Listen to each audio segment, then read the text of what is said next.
देखिए, आईएएस को लेकर जो सबसे बड़ा क्रेज है, मैं आपको थोड़ा समझाऊं। एक सर्विस आईएएस है, एक सर्विस आईपीएस है। जिन दो सर्विस का क्रेज सबसे ज्यादा यूपीएससी की दुनिया में रहता है, दोनों ऑल इंडिया सर्विसेज हैं। आप जानते हैं इसका मतलब क्या है? ऑल इंडिया सर्विस का मतलब है कि इसका सिलेक्शन सेंटर की तरफ से होगा, ट्रेनिंग वहां होगी, फिर कोई स्टेट कार्डर आपको अलॉट कर देंगे, उस राज्य के कार्डर में वो काम करना होता है। बाकी सारी सर्विसेज आईएएस के एग्जाम में जो होती हैं वो सेंट्रल सर्विसेज हैं। इसका मतलब है काम भी सेंटर के लिए ही करना है, जबकि ऑल इंडिया सर्विस में आप काम करते हैं आमतौर पर स्टेट के लिए, और कभी कभी डेपुटेशन पे जाते हैं सेंटर में, तो उसको बोलते हैं ऑल इंडिया सर्विस। आपने सुना होगा ना कि ये उत्तर प्रदेश काडर के आईएएस अधिकारी हैं, गुजरात काडर के आईपीएस अधिकारी हैं, तो स्टेट काडर अलॉट करते हैं, इसको बोलते हैं ऑल इंडिया सर्विस। देखिए, आईएएस सुनते ही आपके मन में जो पद आता होगा वो कलेक्टर का आता होगा, और आईपीएस सुनते ही आपके मन में आता होगा एसपी। क्या बनना है? एसपी बनना है, कप्तान बनना है।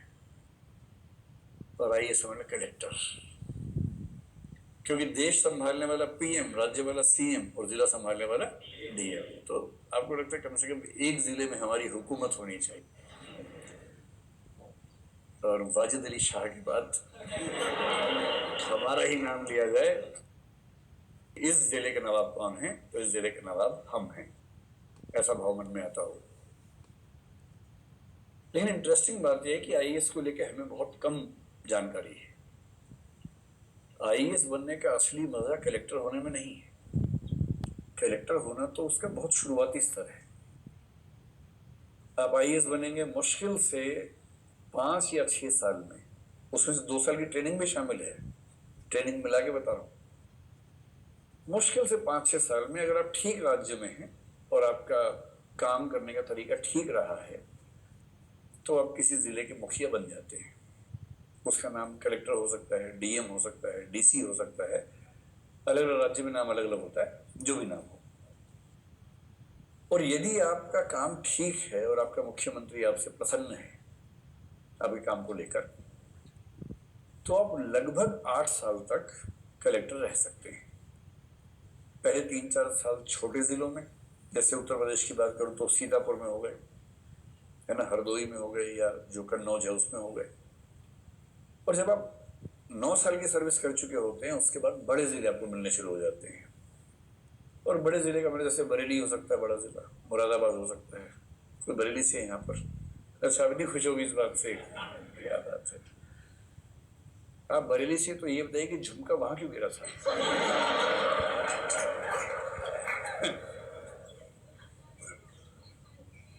हाँ, कह रहे पता नहीं वहीं पहन के गई होंगी।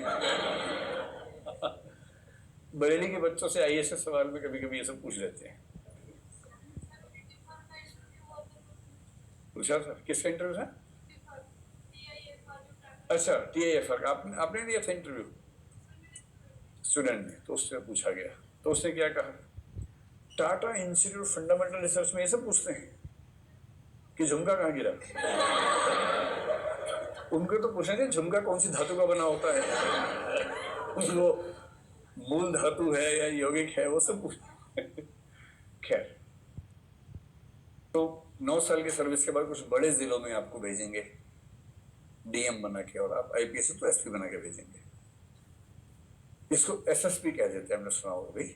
एसएसपी का मतलब एसपी ही है, पर 9 साल से 13 साल की सर्विस के बीच में भी चल रहा है, तो वो एसएसपी होता है। फिर 14वां साल जो होता है, तब संन्यास पूरा हो जाता है,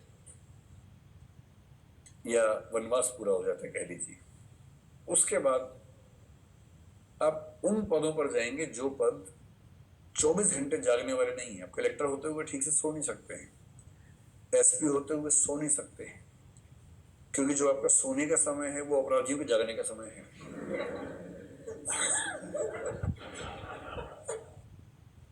पर आप चाह रहे हैं कि कुछ ऐसा टाइम सेट हो जाए कि वो तभी अपराध करें जब आप जाग रहे हो, जबकि वो वेट कर रहे हैं कि आप सोएं तो अपराध करें।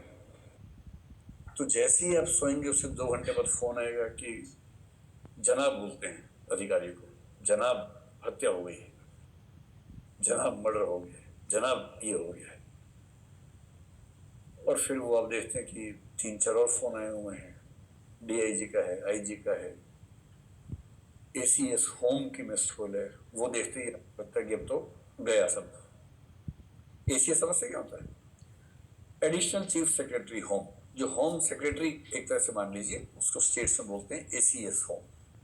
बहुत बड़ा पद होता है, पूरी पुलिस उस व्यक्ति के हाथ में होती है, पूरे राज्य की पुलिस को कंट्रोल करने वाला व्यक्ति। पुलिस को कंट्रोल करने वाला व्यक्ति पुलिस सर्विस में जो है वो DGP होता है, director general of police. IPS का सबसे बड़ा पद किसी राज्य में क्या हो सकता है? DGP। लेकिन DGP के लिए जो नीतियां बनाता है, निर्देश बनाता है, वो बनाता है मंत्री, और आमतौर पर मुख्यमंत्री के हाथ में ही गृह विभाग होता है। जो होम मिनिस्टर राज्य का होगा वो राज्य की पुलिस को देखता है, और राज्य के गृह मंत्री के अधीन जो IAS अधिकारी है, जो पुलिस से संबंधित सारा काम देखता है, उसको बोलते हैं ACS होम। सेंटर में होम सेक्रेटरी बोल देते हैं, स्टेट में ACS होम बोल देते हैं, जो IAS के लिए बहुत ऊंचा पद होता है। तो 14 साल के बाद आप पुलिस में बन जाएंगे DIG, 17 साल के बाद बन जाएंगे IG। DIG का मतलब 3 SP आपके अंडर, या 2 या 4 SP आपके अंडर। छोटे जिले तो 4 हो जाएंगे, बड़े हैं तो 2 हो जाएंगे, बीच के तो 3 हो जाएंगे, कहीं 5 भी होते हैं। IG बनने का मतलब हो गया कि अब 2-3 DIG आपके अंडर आ गए। 9 जिले, 10 जिले, 12 जिले आप संभाल रहे हैं राज्य के। संभाल SP रहे, आप SP को संभाल रहे हैं, DIG को संभाल रहे हैं। किसी जिले में कुछ हुआ, अपने SP से क्या कर रहा भाई, यहाँ पर जिले से क्या? जी सर, जी सर। SP और DIG को तलब कर लिया, दोनों अपराध की जगह छोड़ के आपके पास है बताने के लिए, पूरा आपको बता रहे हैं सर ऐसे ऐसे ये कर रहे हैं, हम वो कर रहे हैं। तो IG बहुत बड़ी बात होती है, और फिर IG पे लंबा समय गुजारना पड़ता है। करीब मान के चलिए 8-9 साल हर स्टेट में औसत रूप से लग जाते हैं। फिर 25-26 साल के सर्विस के बाद बनते हैं आप ADG, additional director general of police. और उसके 3 साल बाद करीब 30 साल की सर्विस जब होती है, 29-30 साल के आसपास, अलग अलग राज्य में थोड़ा ऊपर नीचे रहता है, लेकिन जनरली इतना होता है, तब बनते हैं DG, डायरेक्टर जनरल। इसका मतलब राज्य की पुलिस में सबसे ऊपर के 4-5 लोगों में आप आ चुके हैं। अभी सब लोग अपने अपने क्षेत्र के नंबर 1 लोग हैं। एक क्राइम है तो पूरे राज्य का क्राइम यही व्यक्ति देखेगा। तो हर पुलिस के विंग का जो मुखिया हो जाएगा उसको बोलेंगे DG। और इन 4-5-6-7-8 DG में से एक होगा DGP, जो होम सेक्रेटरी के साथ लगातार कोऑर्डिनेशन में रह के पूरी राज्य की पुलिस का प्रधान होता है। SP नहीं होता है कुछ, SP से तो बड़े कितने लोग होते हैं।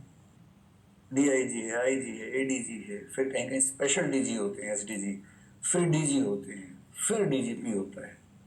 DG और DGP दरअसल रैंक बराबर होते हैं, जैसे किसी सुप्रीम कोर्ट या हाई कोर्ट में सारे जजेस और चीफ जस्टिस, जैसे उनमें अंतर होता है, कुछ कुछ वैसा अंतर हुआ।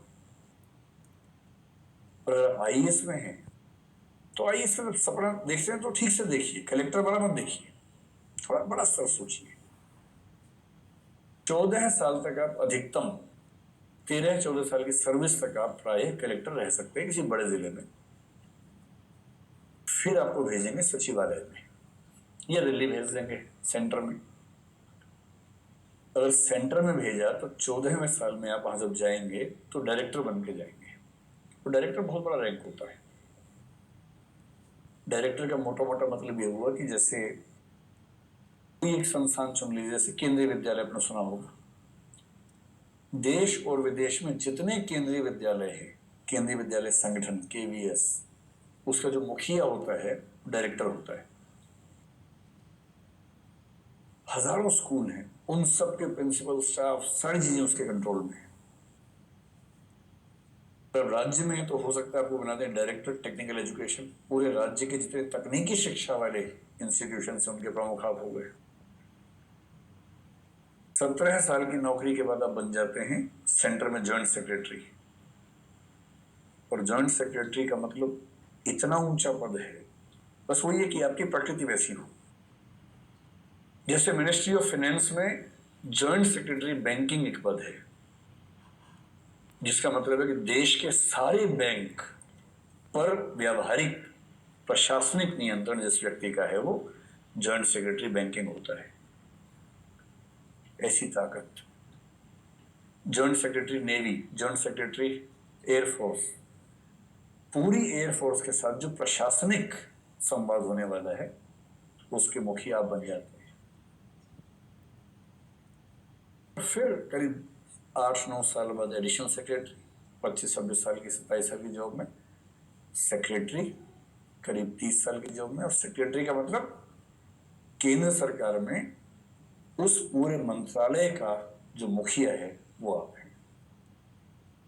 हेल्थ सेक्रेटरी का मतलब ये होता है कि सेंटर की तरफ से हेल्थ को लेकर जितना भी काम होगा उसका अंतिम जिम्मेदार कौन है? हेल्थ मिनिस्टर तो है पॉलिटिकली, पर एडमिनिस्ट्रेटिवली जो जिम्मेदार है वो हेल्थ सेक्रेटरी है। कोविड के समय आपने देखा होगा कि एक आईएएस अधिकारी बार बार देखते थे, राजेश भूषण नाम था उनका, हेल्थ सेक्रेटरी थे। तो पूरे कोविड से लड़ने में जो प्रशासनिक लड़ाई लड़ने का जो सेनापति व्यक्ति था वो कौन था? हेल्थ सेक्रेटरी था। ऐसी एक फाइनेंस सेक्रेटरी होता है, एक होम सेक्रेटरी होता है केंद्र में। होम सेक्रेटरी का मतलब सीआईएसएफ, सीआरपीएफ, ये सारी संस्थाएं जो है पूरे देश की सिक्योरिटी का जो जिम्मा है इस व्यक्ति के हाथ में है। और देश का सबसे बड़ा सिविल सेवक केंद्र में कौन होता है? कैबिनेट सेक्रेटरी, और राज्य में चीफ सेक्रेटरी। चीफ सेक्रेटरी का मतलब जो व्यक्ति मुख्यमंत्री को लगातार प्रशासनिक तरह से सलाह देगा, उनके साथ मिलकर काम करेगा।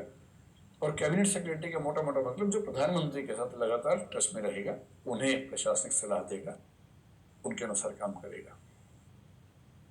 तो कभी आइए सोचना, तो जिला मत सोचिए, जिला तो बहुत एक छोटा स्ट्रक्चर है। जिला तो ये होता है कि ठीक है थोड़ा अभ्यास कर लो भाई, बड़े काम करना है, हाँ चलो चलो सीतापुर खेलो, खेलो खेलो सीतापुर खेल लो, तुम बरेली खेल लो, चलो खेल लो थोड़ा बरेली, है ना। अभ्यास हो गया 7-8 साल, बढ़िया, जिला संभाल लेते, वहां से संभाल लेता हूँ, चलो अब राज्य संभालो। और फिर क्या संभालेंगे? देश संभालेंगे। इन सर्विसेज में उसी व्यक्ति को आना चाहिए जिसके मन में ये भाव आता है कि मैं कुछ ऐसा करूं कि देश के नक्शे में कुछ बदलाव आ सके, राज्य के नक्शे में कुछ बदलाव आ सके। अगर आपके मन में आता है कि मैं अपने गांव की, अपने जिले की किस्मत बदलूं, तो आप मतलब आईएएस बनने के बाद आप कहेंगे ये कि अरे वैसा नहीं है, बहुत दबाव रहता है। लेकिन कितना भी दबाव रहे, इतनी ताकत आपके पास जरूर रहती है कि आप लाखों की जिंदगी बेहतर बना सकते। मैं आजकल एक एग्जाम्पल देके बात समझाता हूँ। उत्तर प्रदेश के ही एक अधिकारी हैं, मेरे विद्यार्थी हैं, पुलिस में आईपीएस हैं, सीनियर हो गए तो काफी, तो नाम नहीं बोलूंगा क्योंकि यही राज्य है उनका वैसे भी, और यूट्यूब पे तो फिर राज्य कोई भी क्या फर्क पड़ता है। जब वो सिलेक्ट हुए तो उसके करीब 12 साल बाद मेरा उनसे मिलना हुआ एक दिन। 12 साल आप समझ पा रहे होंगे कि इस समय आईपीएस क्या होगा, एक बड़े जिले का एसपी होगा। तो उत्तर प्रदेश के एक बहुत बड़े जिले के एसएसपी थे उस समय। मैं संयोग से उस जिले में किसी एक प्रोग्राम के लिए गया हुआ था, किससे कोई मतलब किसी का विवाह था, वहां गया हुआ था, वो भी आए हुए थे। अब आए हुए थे तो 12 साल बाद मिलना हो गया हमारा, फिर खूब गप्पे होने लगी।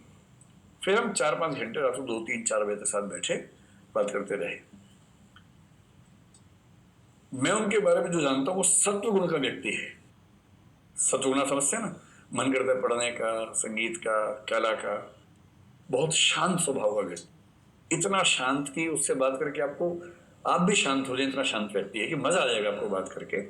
और जितनी बातें होंगी वो पढ़ाई लिखाई की, नई रिसर्च क्या हो रही है, किस विषय में क्या नया चल रहा है, उस तरह की बात। इतना पढ़ने का उनको शौक था।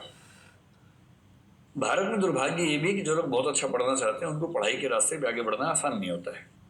आप कॉलेज में लेक्चरर बनना चाहें, प्रोफेसर बनना चाहें, जुगाड़ तंत्र इतना खतरनाक है कि योग्य होकर आप नहीं बन पाएंगे, केवल जुगाड़ू होकर ही बन पाएंगे। ये बड़ा भारी संकट हमारी शिक्षा व्यवस्था के सामने इस समय है। पता नहीं क्यों सरकारें इस पर तो ध्यान नहीं दे रही है, शायद कभी देंगी, उम्मीद करते हैं।